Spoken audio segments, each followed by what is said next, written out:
In today's video, I'm going to teach you how to make your Notion dashboard more aesthetic. Once you're in your Notion home, the first place to head is the templates option. It's a feature that's easy to miss, but it's truly a treasure trove of pre-built layouts that you can adapt to your needs. Click on templates, and you'll open a gallery of designs that can instantly change the look and feel of your space without starting from a blank page. In the search bar, type aesthetic dashboard. You'll see a range of templates created by the community, each with a different vibe. Take a moment to scroll through and notice which styles feel calming or energizing to you. Think about how you like to work. Do softer tones help you focus, or do brighter accents spark motivation? Choosing a template that resonates with your taste will make the whole experience more enjoyable.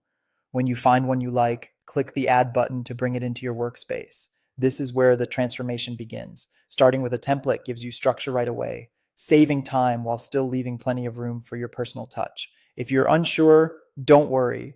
You can always duplicate a template and experiment, keeping a backup of the original. With the template in place, it's time to edit. This is your chance to inject personality and make the dashboard feel like home.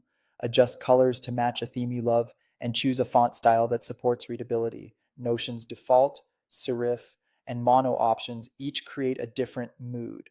Add a page icon and a cover image to set the tone. You can use simple emojis for a playful look, or pick clean icons for a minimalist feel. For images, opt for subtle, high quality visuals that don't distract from your content. Rearrange sections so they align with your workflow. Drag blocks to prioritize what you use daily, like tasks, calendars, or notes. And collapse or hide areas you don't need to see at a glance. Keep spacing consistent and headings clear to reduce visual clutter. If you prefer a minimalist palette, lean into grayscale with one accent color. If you thrive on color, keep contrast gentle and consistent so your pages remain easy on the eyes. Consider how everything looks in dark mode too, especially if you work at night. Remember, an aesthetic dashboard isn't just about appearance. It's about building an environment that supports focus, sparks creativity, and feels good to open every day. And that's it. If you found this tutorial helpful, don't forget to like this video and subscribe to my channel for more Notion tips and tutorials.